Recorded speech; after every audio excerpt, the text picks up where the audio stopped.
And friends, at this time we are going to begin the funeral services for Gilda Preskill. If you have a cell phone or a pager, I would ask for you to please take a moment to turn it off or place it in the silent mode. And officiating today's services will be Rabbi Stephen Stark Lowenstein. Shalom. We were just here just a few weeks ago. The weather was very different. Very different. We left our coats in the car. And here we are 3 weeks later. Gilda was one of a kind. Gilda's love knew no bounds. Gilda loved her family more than anything else. And so here we gather as family to remember her, to bring comfort to all of you and to mourn her loss. But more importantly, after 89 years, to celebrate her life, a life that was truly remarkable. Shivit Adonai lenegdi tamid. I have set the eternal always before me. God is at my side. I shall not be moved. Therefore does my heart exalt, my soul rejoice, my being is secure. For you will not abandon me to death, nor let your faithful one see destruction. You show me the path of life. Your presence brings fullness of joy. Enduring happiness is our gift. In the rising of the sun and its going down, we will remember her. In the blowing of wind and in the chill of winter, we will remember her. In the opening of buds and the rebirth of spring, we will remember her. In the beginning of the year and when it ends, we will remember her. When we are lost and sick at heart, we will remember her. When we have joys we yearn to share, we will remember her. When we have achievements that are based on hers, we will remember her. For as long as we live, she too shall live, for she is now a part of us, as we will always remember her. I lift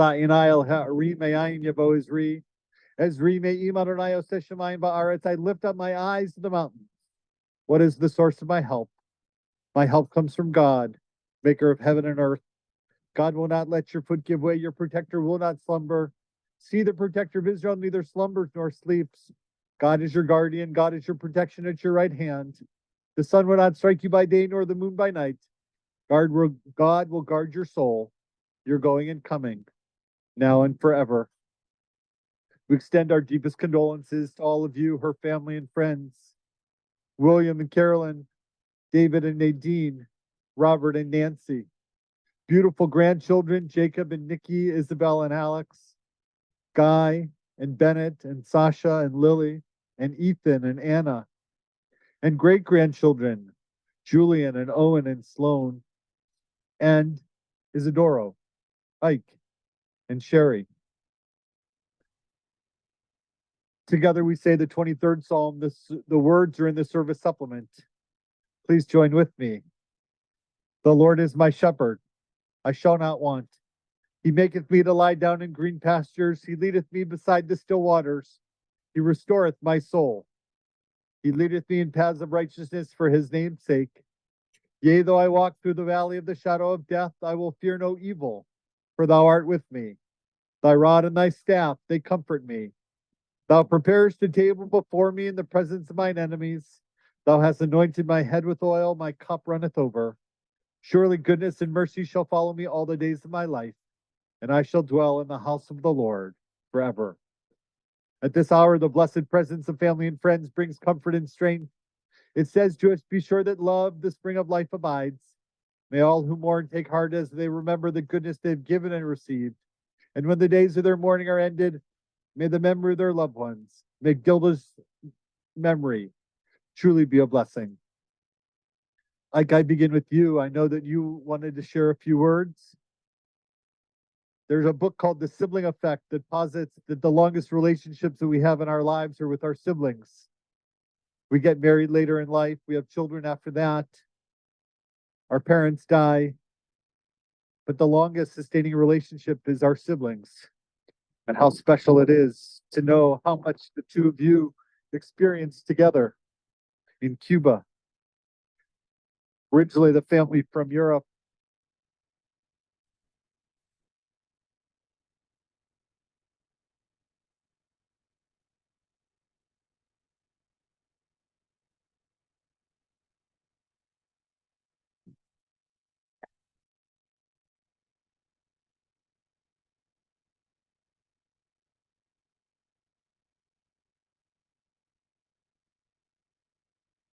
Good morning. My sister Gilda Preskill was born in Poland, and when she was 3 years old, she and her parents moved to Cuba in late 1938, leaving their entire family behind in Poland. They never saw the family again. They settled in Cuba, where her mother, now Nana Jeanette, have three brothers that have been there for a number of years. Gilda, in the meantime, found herself in a new country, not knowing the language, and having to find and make new friends.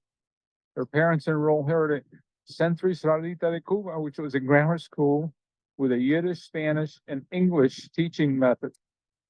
We, all six cousins, lived in the same block, and we all piled in one car and were driven to school each day. After 6 years at the Centro Israelita grammar school, she took the placement exam to skip grade 7 and 8 and went directly into high school. That's not the funny part. The funny part comes next. That episode became relevant to me because when it was my turn finishing the 6 year of grammar school at Centro Israelita, she insisted that I take the placement exam, and she successfully trained me for it. If it wasn't for her, I would have not done it. She also tried to teach me how to play the piano, unsuccessfully.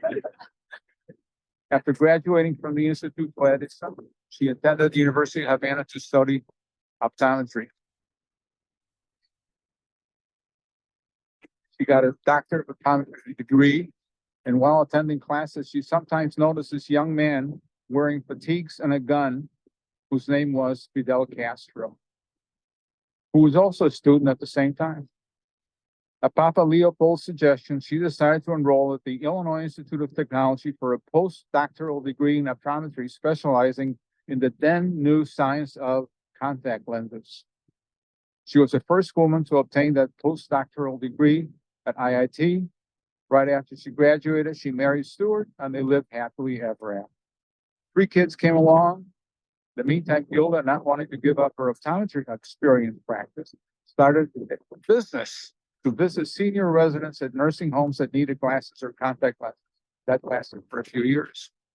Obviously, their kids took precedence over her business. After Gil and Stuart were married, Stuart was drafted into the Army and ended up at the Presidio in San Francisco with Gilda in tow with a big belly. My parents and I went to visit them in San Francisco and then drove to Los Angeles. Billy was born shortly thereafter. The rest is history. She was a good person. She was a good sister, definitely a good mother and wife. She will be missed by all who knew her. I love you. I will forever thank you for who you were.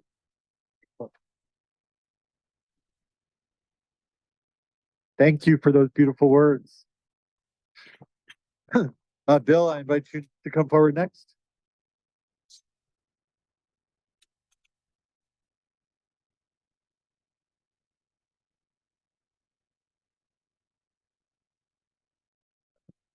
We got to stop meeting like this. I'll tell you, my mother hated cemeteries.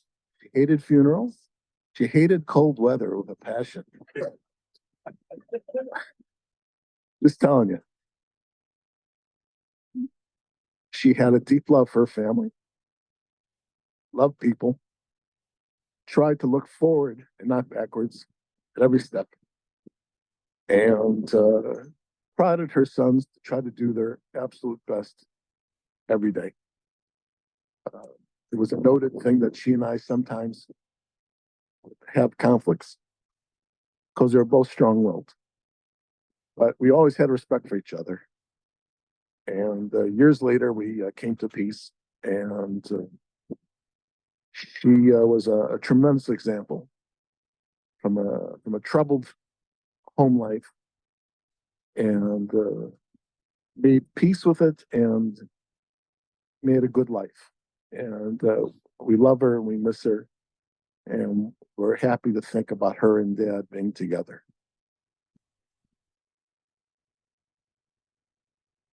Doctor. I don't think you had a choice to be a doctor. I think that it was Yeah, no choice. forced on you. All right. Over the last few days, I've spent hours studying photographs of my mom. My father documented her every move. Snapshots of a newlywed, a young mother, later on as a HP mom, Highland Park mom, and eventually a loving grandmother. A whole life in black and white. That was my dad's favorite film. As her descendants, we all owe so much to her, her genetics and the lessons she taught us. To quote Bennett's bar mitzvah speech, what's more important, nature or nurture? And Bennett said, I think both.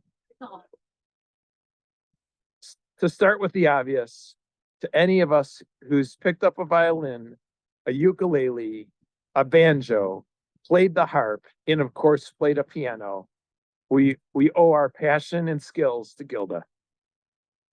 She was an accomplished classical pianist, and while it's sometimes forgotten, Uncle Ike reminded me, she played a mean accordion too. Thank you, Mom. My mom was naturally very, very, very intelligent. She forgot nothing. She could process and recall complex information as well as memorize the mundane. Every friend, every housekeeper, every doctor's office, every hardware store, every restaurant, any address, any phone number, it was all upstairs. It was incredible and bizarre. I remember thinking about this when I studied and memorized facts as a young med student. It gave me confidence knowing I came from her. Thank you, Mom. That brings us to the most important thing that she gave me and all of us, confidence. She gave me a total and complete sense of myself. Being raised by her was continuous encouragement, promotion, and advancement of my psyche. She literally told me there was nothing I could not accomplish. I was able and I was powerful, a Jewish Superman. Under her guidance and love, I was able to do anything. I drank the Kool-Aid. In fact, we all drank the Kool-Aid. Starting with Ike, then to Bill and Rob and her nephew and niece, Stephen and Felice, then her grandchildren, Jacob, Isabel, Guy, Bennett, Sasha, Lily, Ethan, Anna, and most importantly, her husband, Stuart. Thank you, Mom. We all owe her so much, and we will miss her. Goodbye.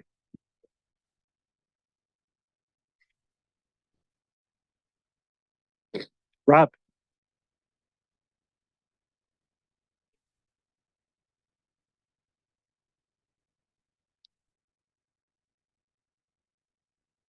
I had to change the title of this to Waiting for Snow in Havana. I'll go quick.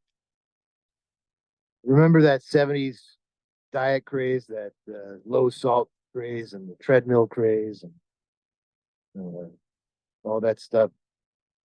You know, now we call it, we go for the keto diet and all this stuff.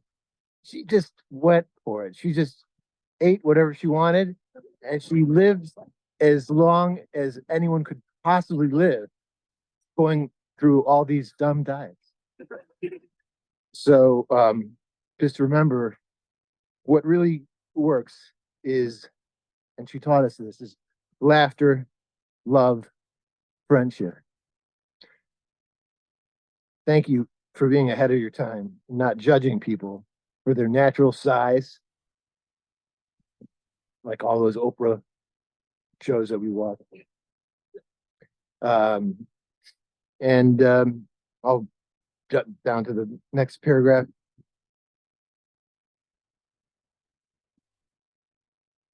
What can we possibly say about Mom? The only non-fictional Gilda I know of. Oh, there's, Gilda Radner, I guess, but she was completely 100% real and yet sometimes unreal. And she was part of me every day of my life. She was my normal. And I loved her. And she loved me completely and totally. And she definitely tried to love you. And she mostly succeeded. And mostly all of you accepted her love. Whether she made you some weird food she heard of, or she bought some sweater in a tourist shop in Arizona, whether she played down her background, which is so amazing, and tried to act tremendously American, whether she helped you with the math, whether she bounded through, Castor's Cuba, the Skokie, the Highland Park, the Chicago. She tried every single day of her life to love and be loved.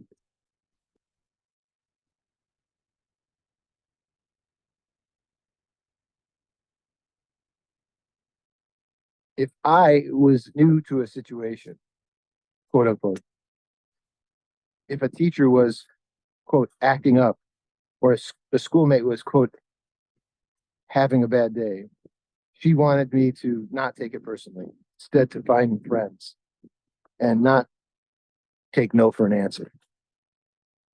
If I was the shy one, if I had a speech issue, if I had a lovable lip, she convinced me I could overcome anything, that I could become a public speaker, that I could become school president, that I could become a lawyer.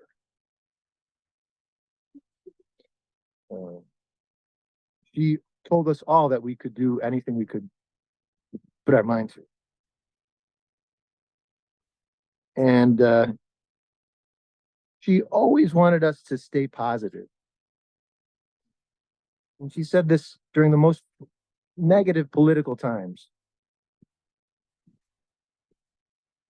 She wanted us all to be diplomatic, and she wanted us to be kind to each other. She wanted us to make friends with each other. I'm not sure if she or I were born comedians, but we each thought we could be somehow. And, it just, sometimes it worked out, sometimes it didn't. But anyway, she convinced us all to laugh, to have fun. Before Illinois Bell knew the potential of a smartphone, she would use that heavy thing for hours and hours, talking to relatives in Florida in Spanish about who knows what, sitting in bed. And who knows what was going on in there, but the bottom line is it was a 2-hour conversation that I was listening into and was interested in. And lately, I recently called a Cuban cousin, and she was in tears, in absolute tears, finding out that Mom had passed, because this was a young Myrna who had been, like everyone else, on the phone with her for hours and hours and hours, and just been over at the house and ate all of the food, and just been part of that love that mom shared.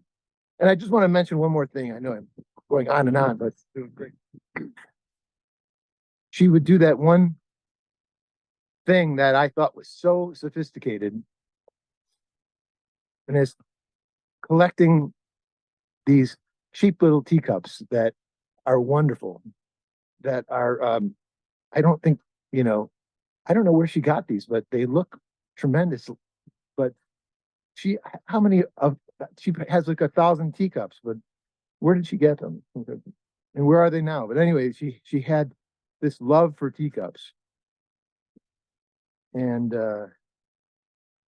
they were not to be used except for when the doctors were coming for dinner. And that was the only time they were brought out, when the Cuban doctors were coming for dinner. Anyway, we're all very stunned this all happened on the heels of Dad, Stuart. But on some level, I'm not surprised, because I just don't see one without the other. I don't understand. I can't comprehend one without the other. And believe me, I talk to them every day, every other day. So, all those dinner parties, those jokes, those hugs, the food, the multiple languages that they dove into, I couldn't see anything but a perfect marriage devolving at the very end. And I mean the last week or so. So they really enjoyed life till the very, very end. And so you should not feel as sorry as you might be feeling. You should feel joy. They enjoyed their life, and you should carry that on to your family as well. I think I've overstepped my time, but that's part of being a Preskill. Grandchildren, anyone want to say anything?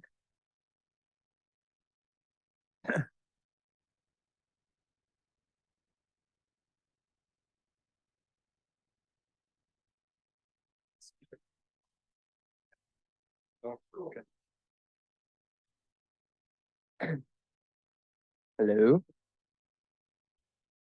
What's this? 3 pages. What the heck? Can you guys hear me? All right.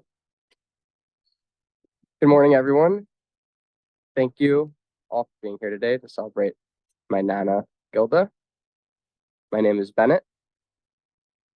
I'm the youngest of her son David's 4 children, and I'd like to just take a moment to share some thoughts about what my Nana meant to me and the legacy she leaves behind.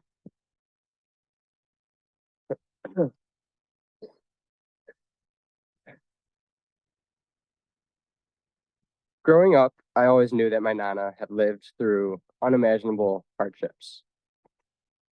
She was born in Poland. When she was just 3 years old, her family escaped the Holocaust. They fled to Cuba, where she grew up alongside her brother Ike. For many years, I found it difficult to fully grasp what their life was like in Cuba. She played her cards close to her chest, and what it meant to live through such adversity and start over in a new world. At 18, my Nana moved to Chicago to pursue her dreams. She enrolled at the Illinois Institute of Technology to study optometry, where she was the only woman in her class. In fact, she was the first woman to ever graduate from the program in its history. It was a huge accomplishment, which she was not afraid to admit. But back then, it was not something she wanted to brag about. It's not why she did it. It was something she had to do. She was a woman who had always fought for her place in a world that was not always kind to women, especially those with big ambitions. And then she met my Papa Stuart, and he was the calm to her storm. He made her feel safe, cherished, and understood. In a life that often felt like war, battle after battle, Stuart gave her peace. He gave her the love and care she deserved. It's frankly easy to see why she loved him, because he adored her, and she in turn loved him fiercely. And they never fought.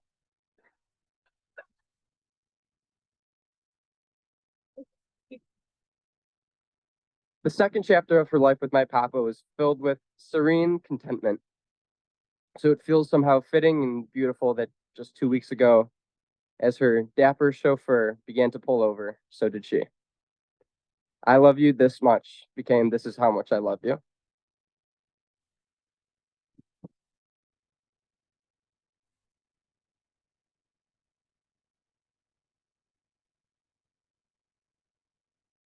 For me, Nana was a beacon of strength.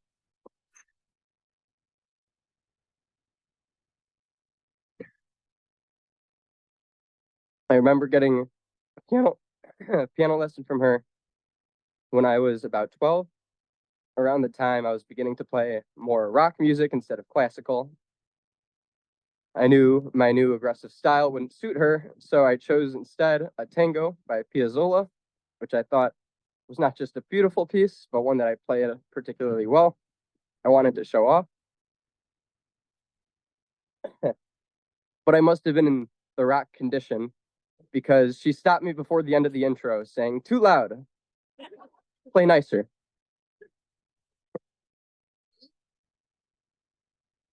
Because playing loud was not necessarily playing with strength. Having strength meant doing things well, with quality and thought, not being forceful. Perseverance means that even when there's no path to follow, to have the confidence and trust in yourself and your abilities anyway.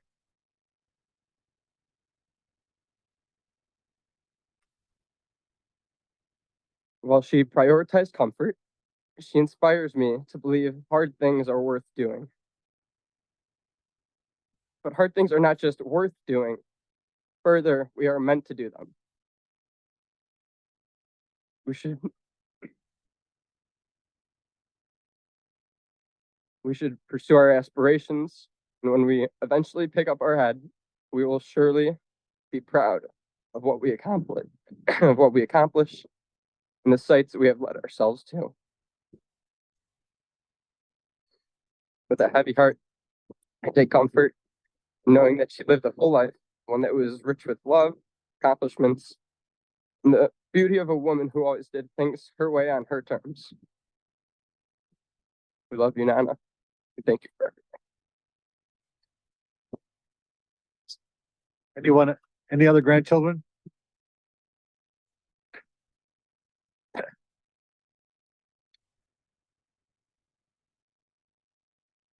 Ahead of her time, or just being ahead of time, is what's truly important. Life is that big IF in the middle of the word life, which we don't know anything about. But Gilda understood it better than most. That amazing story of her father leaving Poland because he could no longer practice law, going to Gdansk to get on a boat to see the relatives in Cuba, only to be told to get his wife and daughter on the boat as well, that they wouldn't have time to come back. And exactly a year before Poland was invaded, the Berkmans got out of Poland. Berkmans take care of each other, is what the man said to him. And so their life began again in Cuba. Only to get out of Cuba just in time as that young guy in Havana, University of Havana, who, if he didn't like a grade, would wave his gun to get a better grade as Castro came to power. And literally, members of the family got out just weeks before Castro came to power. And so here we are at the end of an amazing life. A life that was devoted to her husband, her children, her grandchildren, her great-grandchildren, that she was able to see her children's children's children come into this world a world that so many of her relatives never made it through. That pain was so great. She felt that her entire life. It was hard to talk about. But she did the best she could with what she had for as long as she could. The story of Stuart and Gilda is legendary. That he met someone in Florida, spoke Spanish to him, heard about a woman moving to Chicago. They fell in love. They got married. I'll carry that with me for the rest of my life, as all of you will. And as I said at Stuart's funeral, I so vividly remember their apartment on Lakeshore Drive and visiting with them. I so vividly remember how involved they were at Temple Sholem, how much they cared about Temple Sholem, how much they cared about their Judaism. But what I'll carry with me the most is the love she had for her children and grandchildren and brother and family. Because in the end, it's all about family. She knew that. We all know that. And so I'm not surprised that literally 3 weeks to the day, we're back here again. That they were together in life. They're together in death. So keep telling these stories. Keep sharing the music. Keep playing the accordion and the piano. I think what I truly remember from Stuart's funeral is that they had two sets of friends, and the Northsiders from Chicago left at 9 o'clock, and the Cubans left at 1:30 in the morning. They knew how to have fun. And so it's far too cold to continue. But the warmth that she brought to everyone's life will warm all of you for the rest of your lives. And so the cemetery workers will come forward and lower the casket to its final resting place.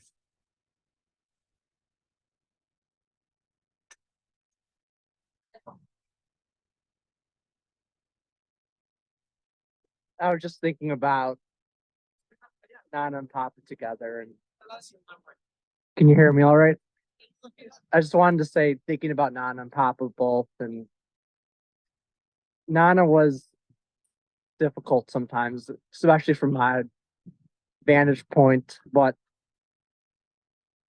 one thing I always have been thinking about is she really never wanted to show any break between her and Papa.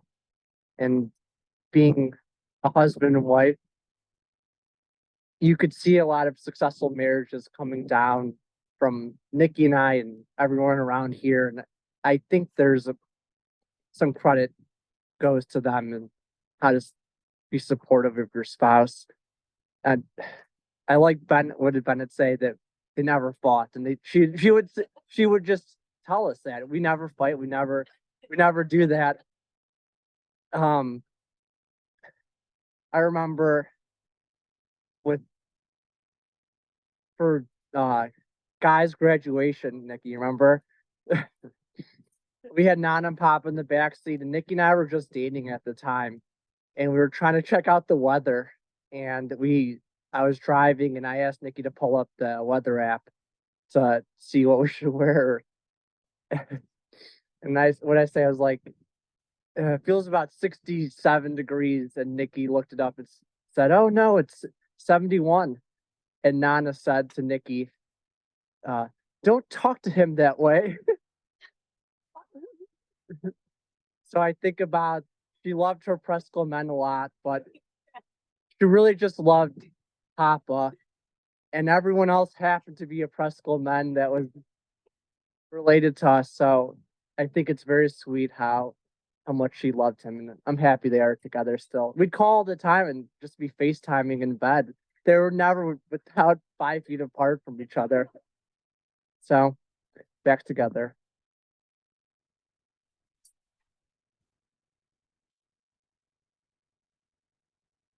The dust returns to the earth, the spirit returns to God who gave it. It's only the house of the spirit which we place within the earth. The spirit itself can never die. Receive in love, O God, the soul of our departed.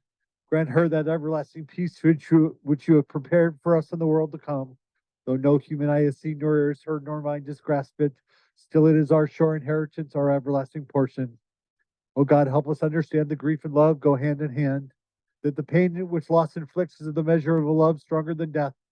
Though we cry in the anguish of our hearts, may we be like children who know that their parent is near and who cling unafraid to the trusted hand. In this spirit, O God, do we commit all that is precious to us to your keeping. El Malay Rachamim Shochem Bamromim Hamseim Nucha Nechona Tacha Kanfei Ashchina Yin Kedoshim Teharim Kazohar Harakia Mazhirim at Nishmat Gilda Preskill Shahalachal Olamo. God, full of compassion, dwelling in the heights and the depths, grant perfect rest under the wings of your presence to our loved one who has entered eternity. May she find refuge forever under the shadow of God's wings. May her soul be bound up in the bond of everlasting life. God is her inheritance. May she rest in peace. And let us say, Amen. Birth is the beginning and death the destination.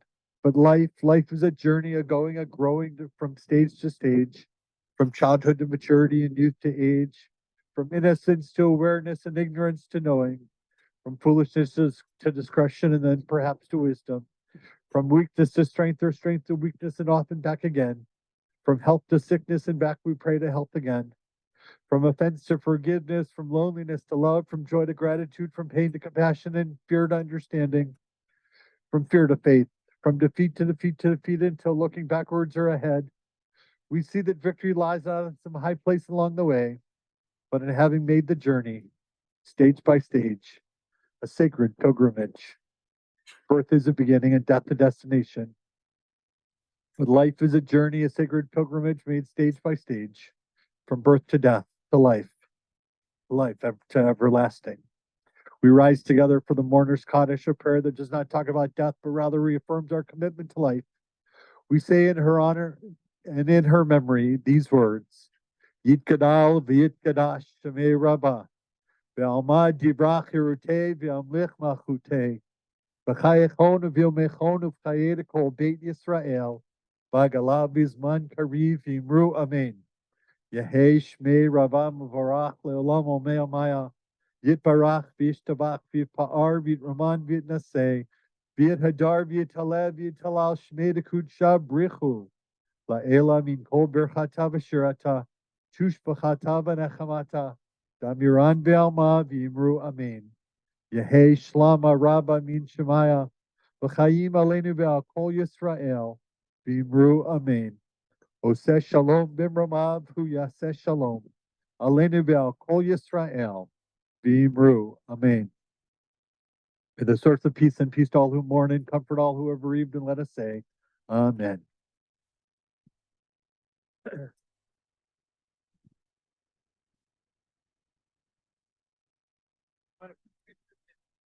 I got it.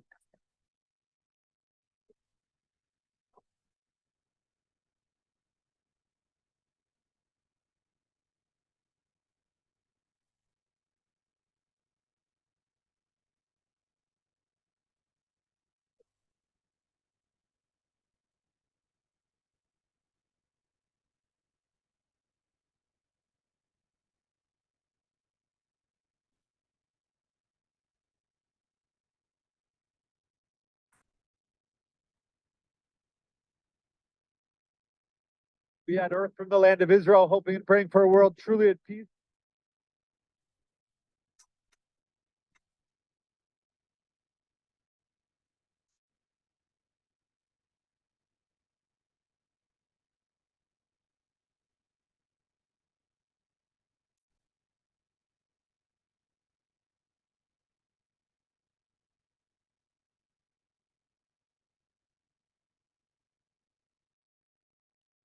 And for the four direct mourners, I give you each prayer ribbons. Thanks so much, Sparks. Other side of here. Okay.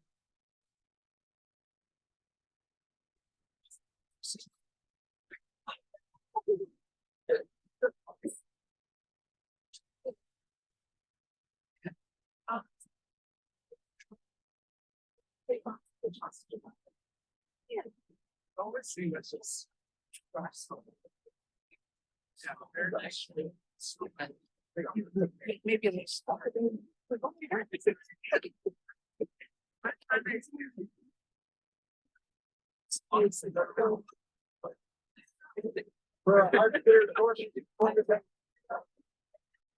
Hello, Diane. Jake Jordan and I are down.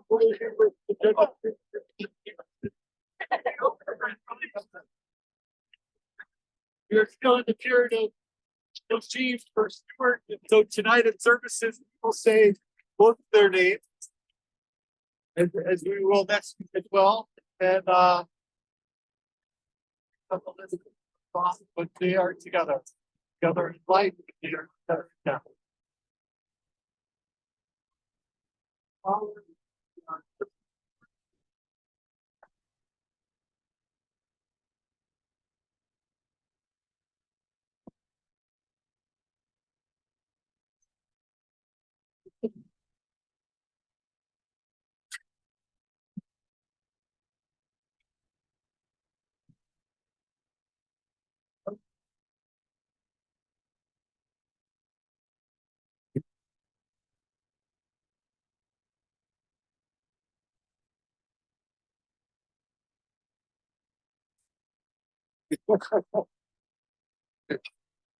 Yeah, Black Forest.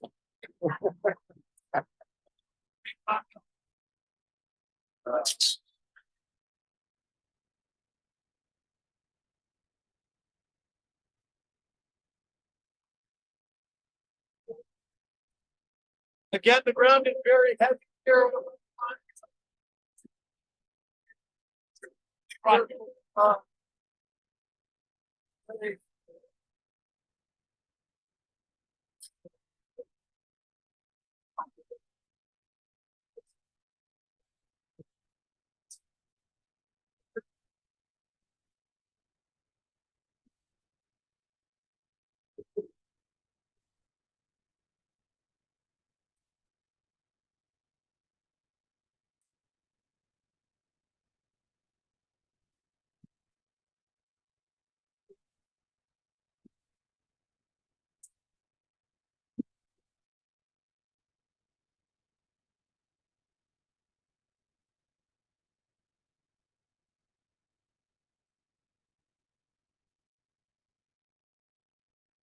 Reds, keep go to either side of the grave.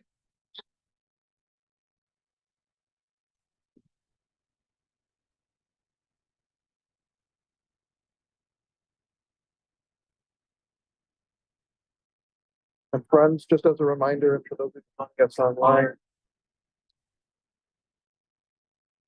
Shiva will be at William and Carol's residence at 290 Cedar Avenue in Highland Park, Monday from 5 until 8 p.m.